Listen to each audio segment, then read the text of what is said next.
મારી પાછળ જે મહિલાઓ દેખાઈ રહી છે એ મરેડા ગામની મહિલાઓ છે।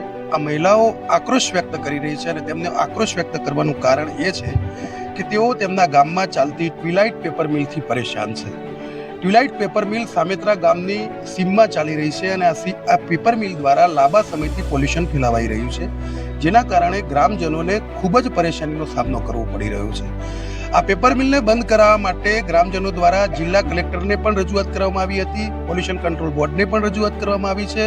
તો બીજી તરફ ગાંધીનગર પોલ્યુશન કંટ્રોલ બોર્ડ દ્વારા કંપનીને 15 દિવસમાં તમામ ત્રુટીઓ સુધારવા માટે આખરી નોટિસ આપવામાં આવી હતી અને 15 દિવસની સમય મર્યાદામાં કહેવામાં આવ્યું હતું કે જો તમે જે ત્રુટી છે તે નહીં સુધારો તો આ કંપનીને બંધ કરવામાં આવશે, તેનો વીજ પુરવઠો બંધ કરવામાં આવશે, પાણી પુરવઠો બંધ કરવામાં આવશે।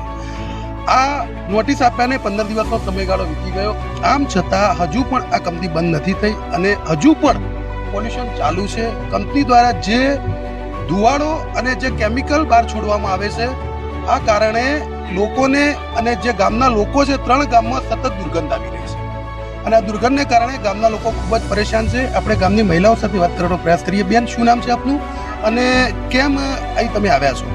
મારું નામ ગીતાબેન ચૌધરી।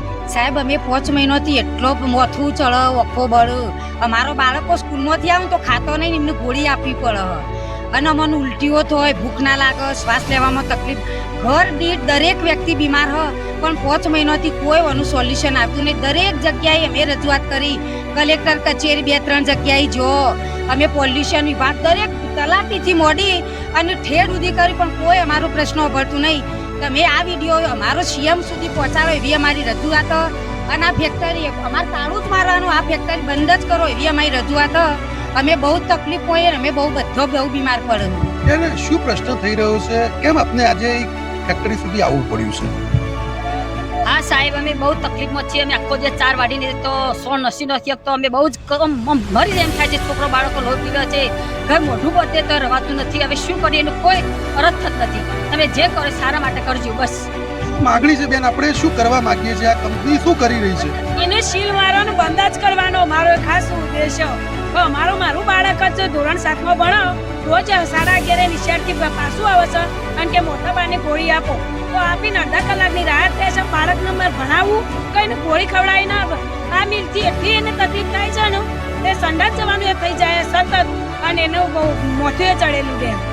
તો આ છે મરેડા ગામની મહિલાઓ, કે તેમનું કહેવું છે કે તેઓ કૃષિ અને પશુપાલન સાથે આ જોડાયેલી મહિલાઓ છે। ચૌધરી સમાજની આ મહિલાઓ છે અને તેમનો મુખ્ય વ્યવસાય કૃષિ અને પશુપાલન છે। આ જે જગ્યાએ ફેક્ટરી છે તે જગ્યાએ તેમના ખેતર આવેલા છે, બાજુમાં સ્કૂલ છે, વિદ્યાર્થીઓ અભ્યાસ કરે છે। બાળકો જ્યારે ઘરે આવે ત્યારે તેઓ આ દુર્ગંધથી ખૂબ બીમાર થઈ જાય છે, તેમને માથું દુખવાની સમસ્યા થાય છે અને આ કારણે ગ્રામજનોએ સતત માગણી કરી છે કે આ કંપનીને બંધ કરવામાં આવે, પણ કોઈ કારણોસર આ કંપનીને નોટિસ આપ્યા પછી પણ બંધ નથી કરવામાં આવી, તે એક હકીકત છે। Kamlesh Raval, news capital, Mehsana.